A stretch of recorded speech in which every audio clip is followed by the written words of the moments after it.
नमस्कार और स्वागत है एक और गहन चर्चा में। आज हम बात करेंगे माग मिंको की कहानी द एड्रेस। जी। हमारा फोकस रहेगा इस कहानी के एक आप कह सकते हैं विस्तृत सारांश पर। समझने की कोशिश करेंगे कि ये युद्ध के बाद का जो नुकसान है, यादें हैं, इंसानी रिश्ते हैं, उनको कैसे दिखाती है। हाँ, और ये स्टूडेंट्स के लिए तो ज़रूरी है ही, पर इसका जो संदेश है वो कहीं ज़्यादा बड़ा है मेरे ख्याल से। बिल्कुल, हमारे पास जो सामग्री है उसमें कहानी का पूरा सार है, उसके मुख्य विषय क्या हैं, कुछ अहम बातें जो निकल कर आती हैं और कहानी कहने का जो अंदाज है, उसका विश्लेषण भी है। अच्छा। तो आज का मकसद यही है कि इस कहानी के जरिए समझें कि युद्ध के असर कितने गहरे होते हैं, खासकर वो जो दिखते नहीं, और यादें उनका वजन कितना होता है। ठीक है, तो चलिए शुरू करते हैं। हाँ, और देखिए कहानी की पृष्ठभूमि समझना बहुत जरूरी है। जैसा आपने कहा, ये कहानी है द्वितीय विश्व युद्ध के ठीक बाद की। जी, ज़रा सोचिए वो माहौल। एक दुनिया जो अभी-अभी एक भयानक तबाही से गुजरी है। शहर बर्बाद हो चुके हैं, लाखों लोग मतलब सिर्फ शारीरिक तौर पर नहीं बल्कि भावनात्मक रूप से बिखरे हुए हैं। हाँ, एक अनिश्चितता का माहौल रहा होगा। बिल्कुल, अनिश्चितता, गहरा सदमा। और इसी माहौल में कहानी के जो मुख्य विषय हैं, वो उभरते हैं। जैसे नुकसान। नुकसान, हाँ। हाँ, सिर्फ चीजों का नहीं, जिंदगियों का, रिश्तों का, भरोसे का नुकसान। फिर युद्ध का वो स्थायी प्रभाव, मतलब जो लड़ाई खत्म होने के बाद भी रहता है। लोगों की जिंदगी पर। हाँ, उनकी आत्मा पर निशान छोड़ जाता है। और फिर विश्वासघात, खासकर उनसे जिनसे आप मदद की उम्मीद करते हैं। और इंसानी खुदगर्जी भी, कैसे मुश्किल हालात में कुछ लोग नैतिकता भूल जाते हैं। और इन सब के पीछे वो हॉलोकॉस्ट का साया, जो उस दौर के अनुभवों के केंद्र में था, भले ही सीधे तौर पर ना कहा गया हो। सही। यहाँ जो आकर्षक बात है वो ये है कि कहानी दिखाती है युद्ध का असर सिर्फ बाहर नहीं होता, अंदर भी होता है। ये अंदर की दुनिया को, हमारी पहचान को, हमारे भरोसे को धीरे धीरे खोखला कर देता है। अक्सर जो भावनात्मक तबाही होती है वो दिखने वाली तबाही से कहीं ज्यादा गहरी होती है, ये वो अदृश्य घाव हैं। जिन्हें भरना बहुत मुश्किल होता है। हाँ, शायद कभी पूरी तरह भरते भी नहीं। बिल्कुल सही कहा। और कहानी की जो मुख्य पात्र है, नरेटर, वो भी इसी उथल-पुथल से गुजर रही है। युद्ध खत्म होने के बाद वो अपने पुराने शहर लौटती है। जी। एक खास मकसद से लौटती है। उसे अपने परिवार की वो चीजें वापस लेनी है जो उसकी माँ ने युद्ध के दौरान नाजी हमले के डर से भागते वक्त मिसेस डॉर्लिंग नाम की एक जानकार को दी थी हिफाजत के लिए। अच्छा, किसी जानने वाली को। हाँ, और जैसा आपने कहा, ये सिर्फ चीजें नहीं हैं।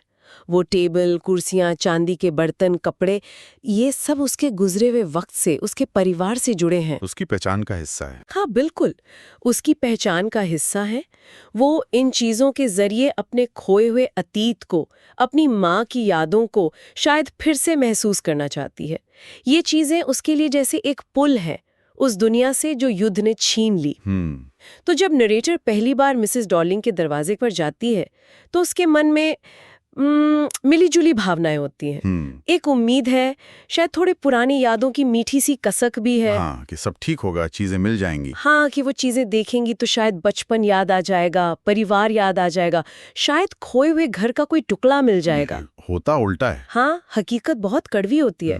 मिसेस डॉर्लिंग तो उसे पहचानने से भी कतराती है। दरवाजा लगभग मुंह पर बंद कर देती है। ओहो।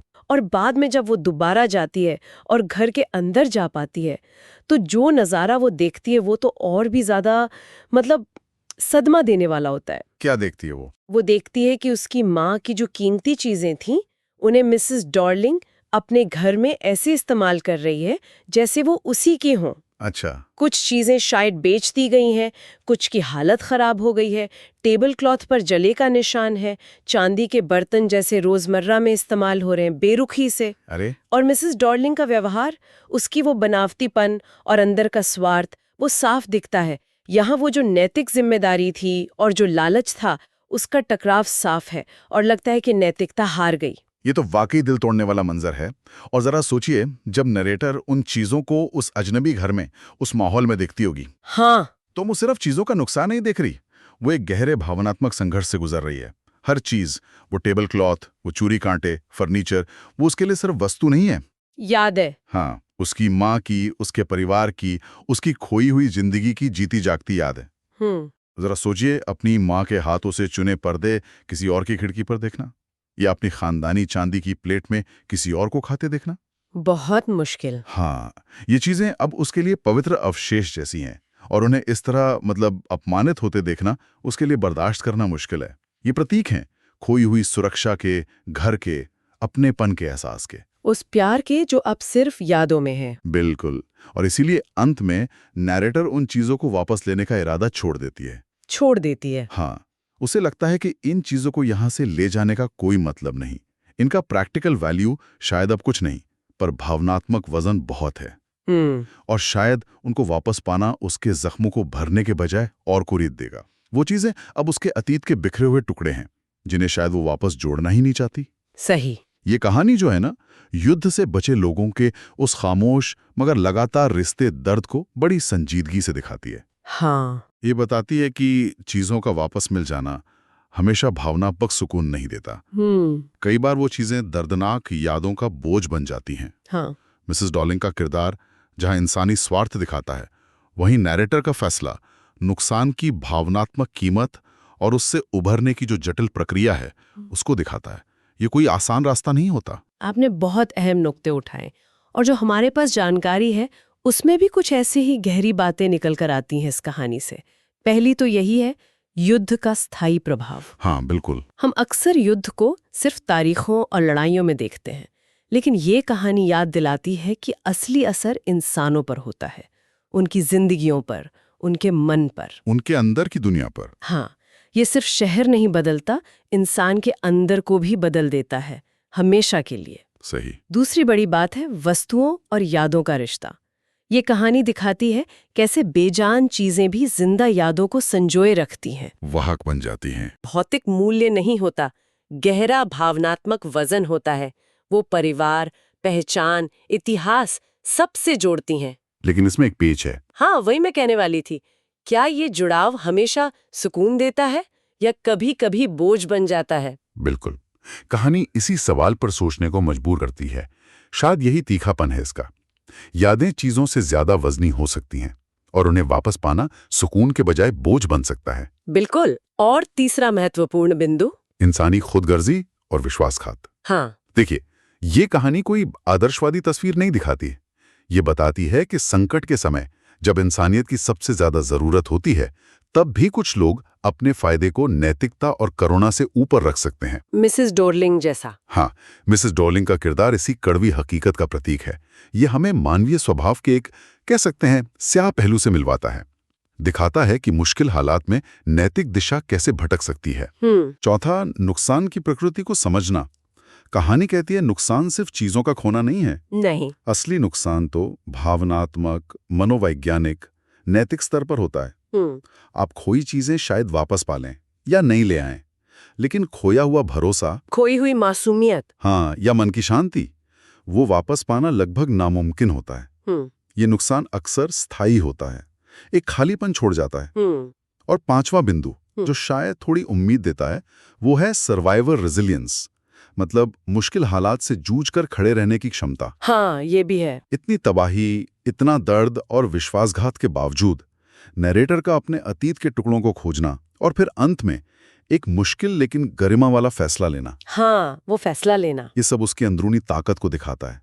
वो टूटती है पर बिखरती नहीं। वो दर्द को स्वीकार करती है पर उसे अपनी पहचान पर हावी नहीं होने देती। बिल्कुल। ये हार ना मानने का जज्बा है, लेकिन इसका चित्रण भी बहुत यथार्थवादी है। कोई आसान जीत नहीं है यहाँ। सही कहा। अच्छा, अब जरा कहानी कहने के अंदाज पर भी बात कर लेते हैं। हाँ, बिल्कुल। स्टाइल। कहानी का जो स्वर है, टोन है, वो बहुत ही चिंतनशील, रिफ्लेक्टिव है और उदास, सौम्बर है। इसमें कोई ड्रामा नहीं है, कोई चीख पुकार नहीं, एक शांत, ठहरा हुआ दुख है जिसे लेखिका बहुत संयम से दिखाती है। ये पाठक को धीरे धीरे महसूस होता है। हाँ, और इसमें फर्स्ट पर्सन नैरेटिव यानी मैं शैली का इस्तेमाल वो कमाल का है। बिल्कुल। हम पूरी कहानी नैरेटर की आंखों से देखते हैं, उसकी आवाज में सुनते हैं, तो हम सीधे उसके एहसास से, उसके दर्द से, उसकी उलझन से जुड़ जाते हैं, जैसे हम खुद वहां मौजूद हों। हाँ, लगता है जैसे हम उसके साथ ही उस दरवाजे पर खड़े हैं।